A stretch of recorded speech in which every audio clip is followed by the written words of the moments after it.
What's up, everybody? Nate here. So sometimes I like to think about the future, and as scary as that can be, it makes me wonder how people are going to view the things we're doing today and what life is going to look like 20, 30, and even 40 years down the road. But when I think about the future, that makes me think about the past and how people thought life was going to be so much different in 2020, 2021, and 2022. I mean, 50 years ago, they thought we would have flying cars by now, and while we didn't quite achieve that, cars do kind of drive themselves.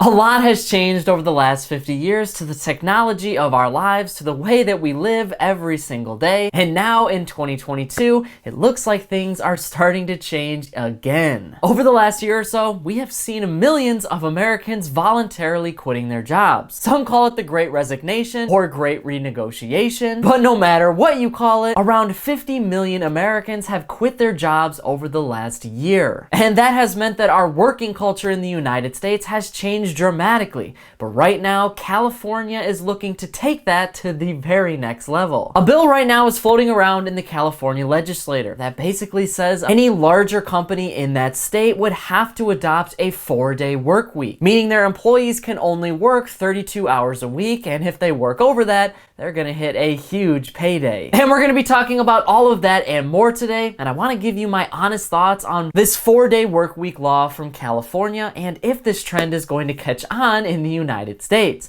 But before I get into all of that, do me a quick favor and hit, smash, or destroy that thumbs up button below, and ring that notification bell too. Both of those two things are completely free, and they help to show me that you like this video and that you want to see even more just like it. Thank you so much for doing that, and now I want to go over exactly what is in this 4-day workweek law from California. Essentially, the law states that any company that has over 500 workers would have to adopt this new 4-day workweek style. Employees will work a maximum of 32 hours every single week, and they cannot go over 12 hours in a single day. If they do, then that's going to come with a hefty pay raise. Time and a half for anything over 32 hours, and double time and a half of anything over 12 hours in a single day. Right now, this would affect around 20% of all California businesses, but it would not affect any business that currently works with a union and has a collective bargaining agreement. Now, in the same breath though, why has this been so controversial? Well, many people have seen this as the ultimate job killer in California.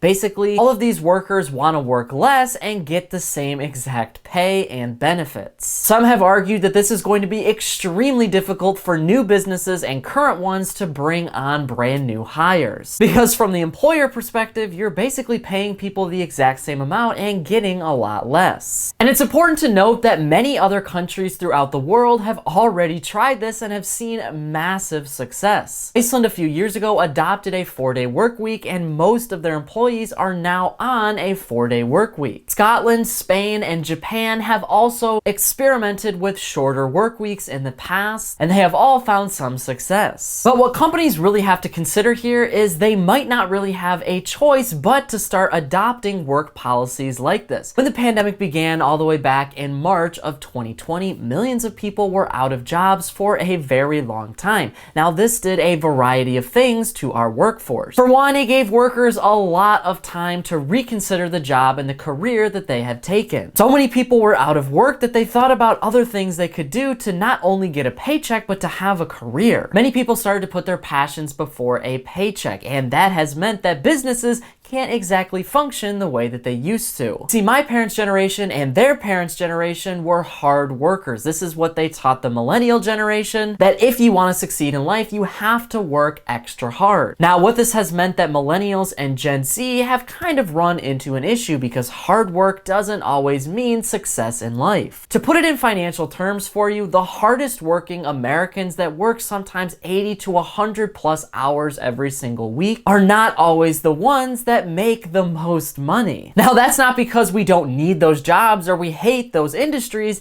It's because the people that make the most money work smarter, not harder. And it really just depends on what you consider success to be. If you think success is a really big paycheck at the end of a week, well, then you might not need 80 to 100 hours in order to achieve that. If success to you is living your dream and doing something that you're passionate about, well, then you might not get a big paycheck, but you can still be successful. So a lot of Americans had the time to figure that out during the pandemic. But there was one other thing. Americans really started to think think about their current job and what they wanted out of a job. Obviously, Americans want better pay, but they also want better benefits and better working culture, which comes with a better work-life balance. 50 years ago, it wasn't uncommon to work 40, 50, and even 60 hours a week, and today you still find many Americans doing the exact same thing. But we're starting to realize that work is not everything in life. Because so many people had so much time during the pandemic, this really sparked a revolution. People discovered hobbies that they never thought they would have, and people just realized that they had more time to spend with family and friends and doing things that they love and things that are actually really important to them. And for a lot of Americans, that makes the difference over some job. Now, what this has led into is something called the anti-work revolution. Now, the anti-work revolution basically has one goal: for Americans to rethink everything that they know about work and our working culture. To me, it's not a generation of people being lazy and saying they don't want to work. No, it's a generation of people saying that the way that we work right now is definitely not working. Before the pandemic, the script was completely flipped. Businesses and corporations expected so much out of each individual employee, giving them super long hours, but not a lot of pay. Now that is switching. Workers have all of the control in that relationship. They want to be able to do the things they want in life and also get a paycheck. Workers in the United States put in more hours on average than any other country in the world. That has led to a lot of burnout, and it's led to a lot of hate for corporations. California's 4-day work week aims to subvert all of that, literally giving people an extra day and at least an extra 8 hours every single week to do whatever they want. Now, with that being said, what does this 4-day work week actually mean, and what would that realistically look like in our economy? Well, something like this actually kind of worries me because I think that corporations are still going to try to take advantage of people. I mean, businesses were kind of already overworking people at 40 hours every single week.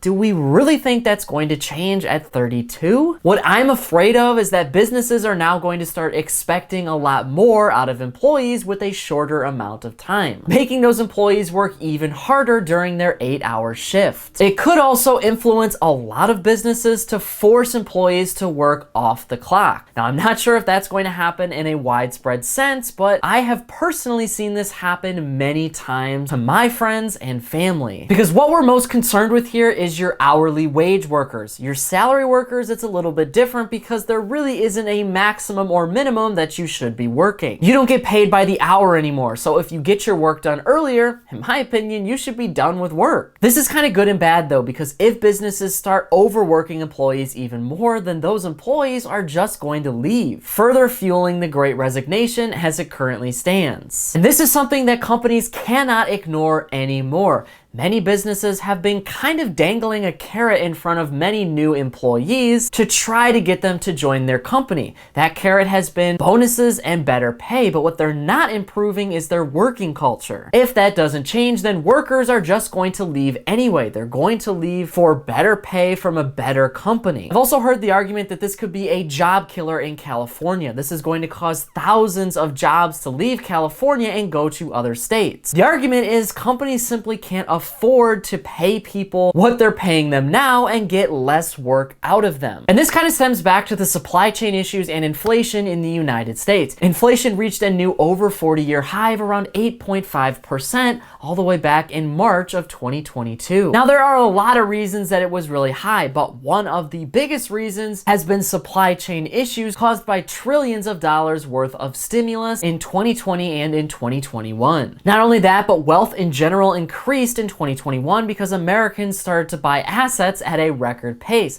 This has meant that Americans could buy a lot more things all at once, leading to supply chain issues, and businesses have now had to hire a lot more workers so they can create more products. However, if their workers aren't working enough, then in theory, they're not going to be able to produce as many things. Now, that is a genuine concern for businesses. However, I'm not really sure that that's going to be the case in this instance. In 20 2021 and in 2022, corporations and businesses are starting to make record profits. Their values have steadily gone up because the stock market has also gone way up, meaning these businesses have more than enough money to just hire more workers and then spread out hours evenly. I think what's ultimately going to happen too is we're going to see automation and research into brand new technologies start to grow in the United States as well. These businesses are going to start cutting costs by having more robotics in their systems rather than more people. But a switch like this for companies, I think ultimately is going to help them in the long term because it shows that they're willing to play ball with employees. They want to give employees what they want. They're not just seen as a number on a spreadsheet. They're an actual human being